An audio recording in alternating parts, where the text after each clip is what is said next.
The Art of Public Speaking by Dale Carnegie and Joseph Burke Eisenwein. Chapter 24. Influencing by Persuasion. She hath prosperous art when she will play with reason and discourse, and well she can persuade. Shakespeare, Measure for Measure. Him we call an artist who shall play on an assembly of men as a master on the keys of a piano, who seeing the people furious shall soften and compose them, shall draw them when he will to laughter and to tears. Bring him to his audience, and, be they who they may, coarse or refined, pleased or displeased, sulky or savage, with their opinions in the keeping of a confessor, or with their opinions in their bank safes, he will have them pleased and humoured as he chooses, and they shall carry and execute what he bids them.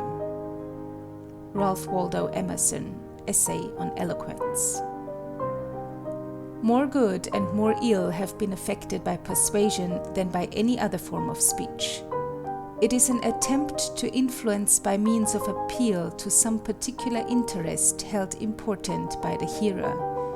Its motive may be high or low, fair or unfair, honest or dishonest, calm or passionate, and hence its scope is unparalleled in public speaking.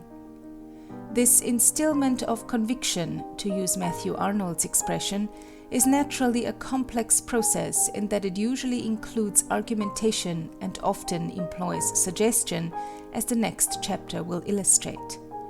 In fact, there is little public speaking worthy of the name that is not in some part persuasive, for men rarely speak solely to alter men's opinions. The ulterior purpose is almost always action. The nature of persuasion is not solely intellectual, but is largely emotional. It uses every principle of public speaking and every form of discourse, to use a rhetorician's expression, but argument supplemented by special appeal is its peculiar quality.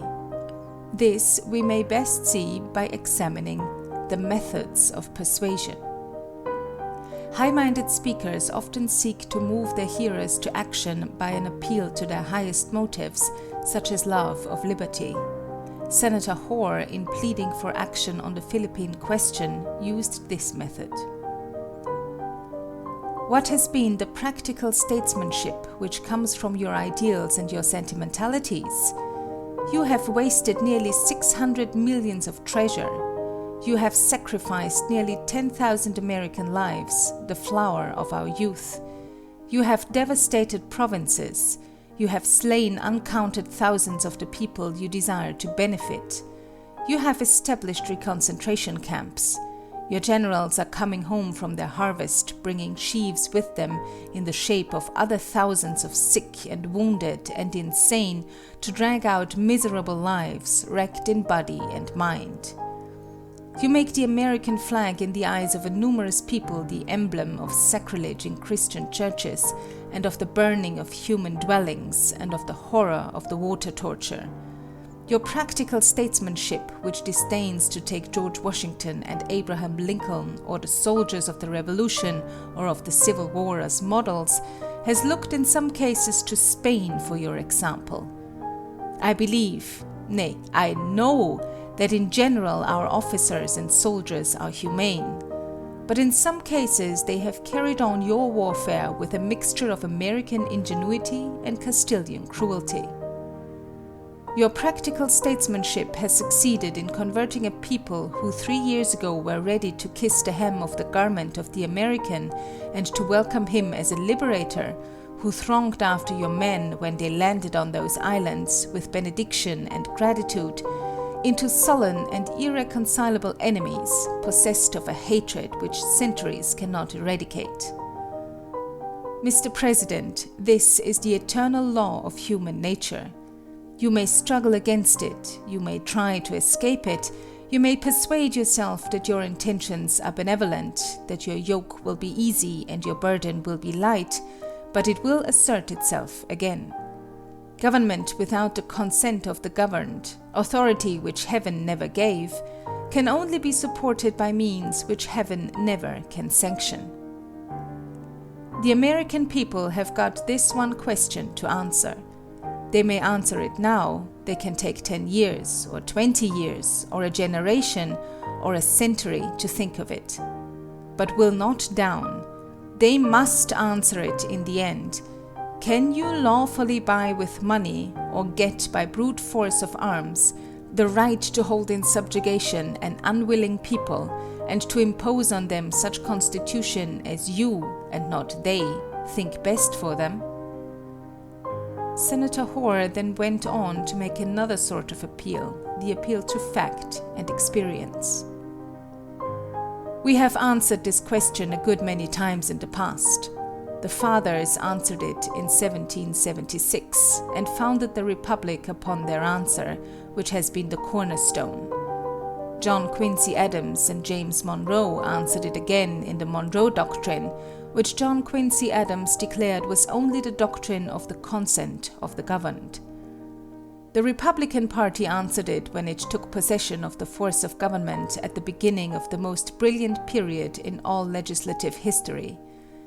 Abraham Lincoln answered it when, on that fatal journey to Washington in 1861, he announced that as the doctrine of his political creed and declared with prophetic vision that he was ready to be assassinated for it, if need be.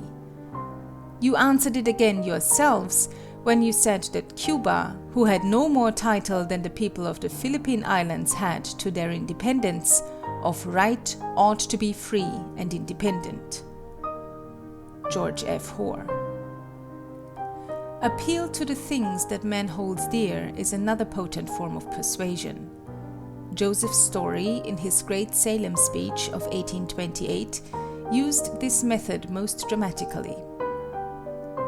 I call upon you, fathers, by the shades of your ancestors, by the dear ashes which repose in this precious soil, by all you are and all you hope to be, resist every object of disunion, resist every encroachment upon your liberties, resist every attempt to fetter your consciences, or smother your public schools, or extinguish your system of public instruction. I call upon you, mothers, by that which never fails in woman, the love of your offspring. Teach them, as they climb your knees, or lean on your bosoms, the blessings of liberty.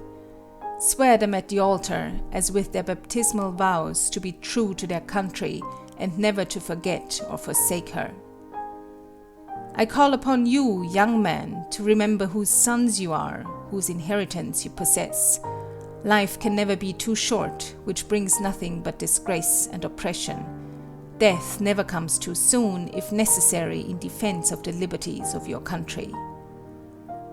I call upon you, old men, for your counsels and your prayers and your benedictions.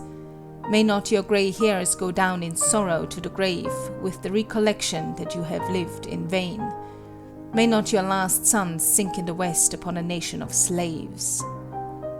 No, I read in the destiny of my country far better hopes, far brighter visions. We who are now assembled here must soon be gathered to the congregation of other days. The time of our departure is at hand, to make way for our children upon the theatre of life. May God speed them and theirs. May he who, at the distance of another century, shall stand here to celebrate this day, still look round upon a free, happy, and virtuous people. May he have reason to exult as we do. May he, with all the enthusiasm of truth as well as of poetry, exclaim that here is still his country. Joseph Story. The appeal to prejudice is effective, though not often, if ever, justifiable. Yet, so long as special pleading endures, this sort of persuasion will be resorted to. Rudyard Kipling uses this method, as have many others on both sides, in discussing the great European war. Mingled with the appeal to prejudice, Mr. Kipling uses the appeal to self-interest. Though not the highest, it is a powerful motive in all our lives. Notice how at the last the pleader sweeps on to the highest ground he can take. This is a notable example of progressive appeal, beginning with a low motive and ending with a high one, in such a way as to carry all the force of prejudice, yet gain all the value of patriotic fervor. Through no fault or wish of ours, we are at war with Germany, the power which owes its existence to 3 well thought-out wars, the power which, for the last 20 years, has devoted itself to organizing and preparing for this war, the power which is now fighting to conquer the civilized world. For the last 2 generations, the Germans in their books, lectures, speeches, and schools have been carefully taught that nothing less than this world conquest was the object of their preparations and their sacrifices. They have prepared carefully and sacrificed greatly. We must have men and men and men if we, with our allies, are to check the onrush of organized barbarism. Have no illusions. We are dealing with a strong and magnificently equipped enemy whose avowed aim is our complete destruction. The violation of Belgium, the attack on France, and the defense against Russia are only steps by the way. The Germans' real objective, as she always has told us, is England, and England's wealth, trade, and worldwide possessions. If you assume for an instant that the attack will be successful, England will not be reduced, as some people say, to the rank of a second-rate power, but we shall cease to exist as a nation. We shall become an outlying province of Germany, to be administered with that severity German safety and interest require. We are against such a fate. We enter into a new life in which all the facts of war that we had put behind or forgotten for the last 100 years have returned to the front and test us as they tested our fathers. It will be a long and a hard road, beset with difficulties and discouragements, but we tread it together, and we will tread it together to the end. Our petty social divisions and barriers have been swept away at the outset of our mighty struggle. All the interests of our life of 6 weeks ago are dead. We have but one interest now, and that touches the naked heart of every man in this island and in the empire. If we are to win the right for ourselves and for freedom to exist on earth, every man must offer himself for that service and that sacrifice. From these examples it will be seen that the particular way in which the speakers appealed to their hearers was by coming close home to their interests and by themselves showing emotion, 2 very important principles which you must keep constantly in mind. To accomplish the former requires a deep knowledge of human motive in general and an understanding of the particular audience addressed. What are the motives that arouse men to action? Think of them earnestly, set them down on the tablets of your mind, study how to appeal to them worthily. Then, what motives would be likely to appeal to your hearers? What are their ideals and interests in life? A mistake in your estimate may cost you your case. To appeal to pride in appearance would make one set of men merely laugh. To try to arouse sympathy for the Jews in Palestine would be wasted effort among others. Study your audience, feel your way, and when you have once raised a spark, fan it into a flame by every honest resource you possess. The larger your audience, the more sure you are to find a universal basis of appeal. A small audience of bachelors will not grow excited over the importance of furniture insurance. Most men can be roused to the defense of the freedom of the press. Patent medicine advertisement usually begins by talking about your pains. They begin on your interests. If they first discussed the size and rating of their establishment or the efficacy of their remedy, you would never read the ad. If they can make you think you have nervous troubles, you will even plead for a remedy. They will not have to try to sell it. The patent medicine men are pleading, asking you to invest your money in their commodity, yet they do not appear to be doing so. They get over on your side of the fence and arouse a desire for their nostrums by appealing to your own interests. Recently, a book salesman entered an attorney's office in New York and inquired, "Do you want to buy a book?" Had the lawyer wanted a book, he would probably have bought one without waiting for a book salesman to call. The solicitor made the same mistake as the representative who made his approach with, "I want to sell you a sewing machine." They both talked only in terms of their own interests. The successful pleader must convert his arguments into terms of his hearer's advantage. Mankind are still selfish, are interested in what will serve them. Expunge from your address your own personal concern and present your appeal in terms of the general good, and to do this you need not be insincere, for you had better not plead any cause that is not for the hearer's good. Notice how Senator Thurston in his plea for intervention in Cuba and Mr. Bryan in his Cross of Gold speech constituted themselves the apostles of humanity.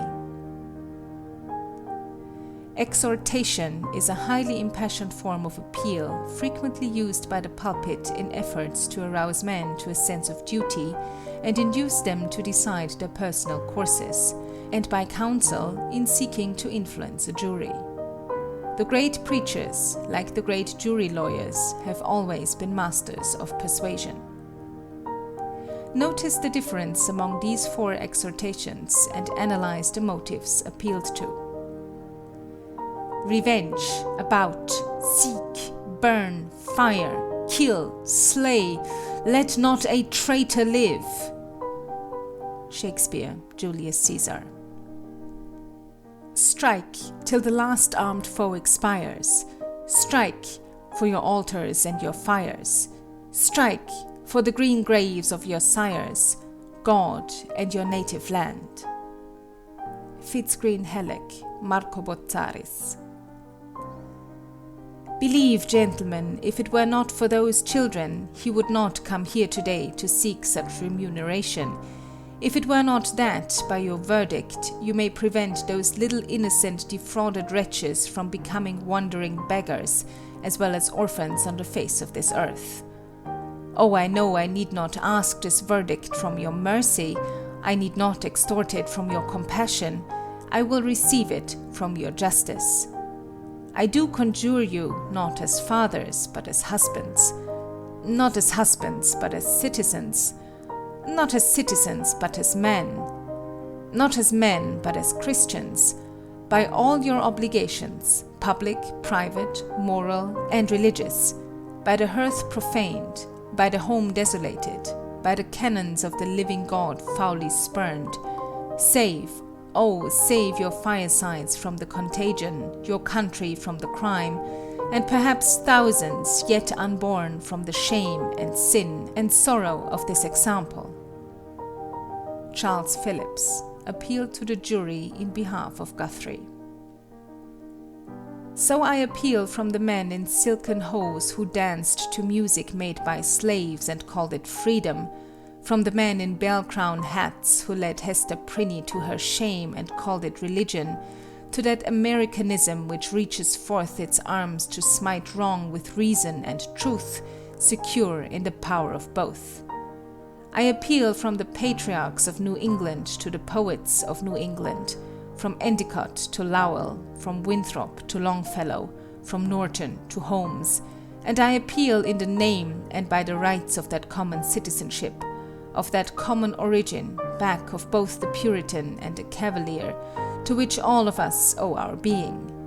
Let the dead past, consecrated by the blood of its martyrs, not by its savage hatreds, darkened alike by kingcraft and priestcraft, let the dead past bury its dead. Let the present and the future ring with the song of the singers. Blessed be the lessons they teach, the laws they make. Blessed be the eye to see, the light to reveal.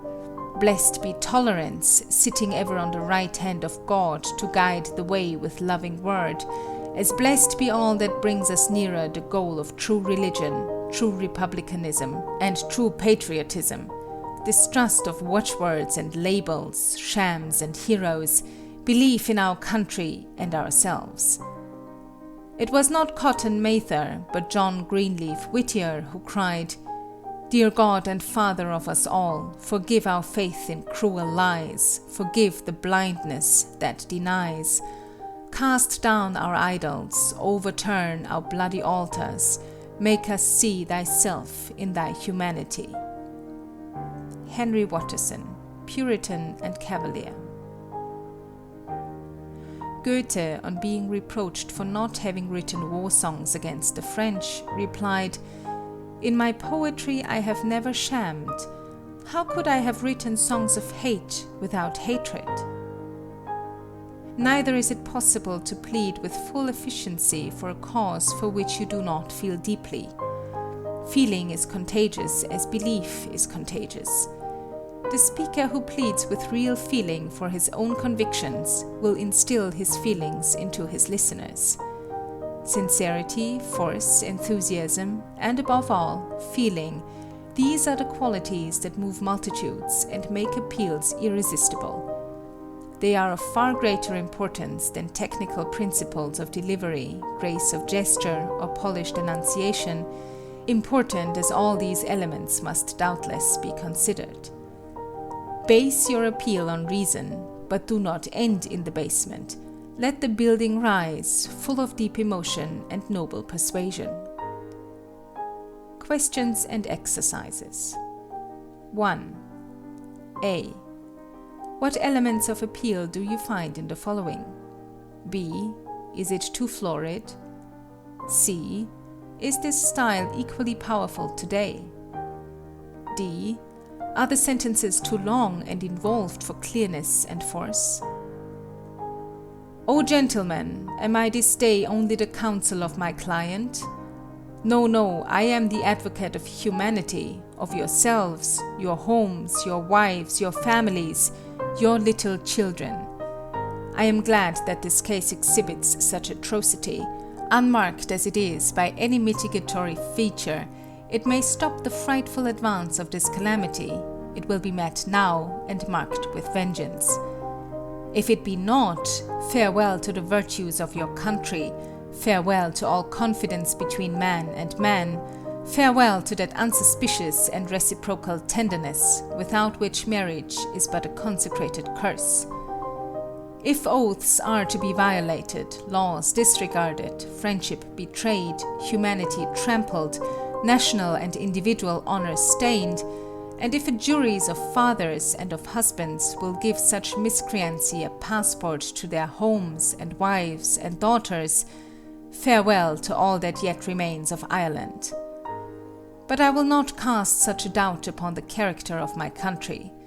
Against the sneer of the foe and the skepticism of the foreigner, I will still point to the domestic virtues that no perfidy could barter and no bribery can purchase, that with a Roman usage at once embellish and consecrate households, giving to the society of the hearth all the purity of the altar, that lingering alike in the palace and the cottage are still to be found scattered over this land, the relic of what she was, the source perhaps of what she may be, the lone, the stately, and magnificent memorials, that rearing their majesty amid surrounding ruins, serve at once as the landmarks of the departed glory and the models by which the future may be erected. Preserve those virtues with a vestal fidelity, mark this day by your verdict, your horror of their profanation, and believe me, when the hand which records that verdict shall be dust, and the tongue that asks it traceless in the grave, many a happy home will bless its consequences, and many a mother teach her little child to hate the impious treason of adultery. Charles Phillips. 2. Analyze and criticize the forms of appeal used in the selections from Hoare, Story, and Kipling. 3. What is the type of persuasion used by Senator Thurston? 4.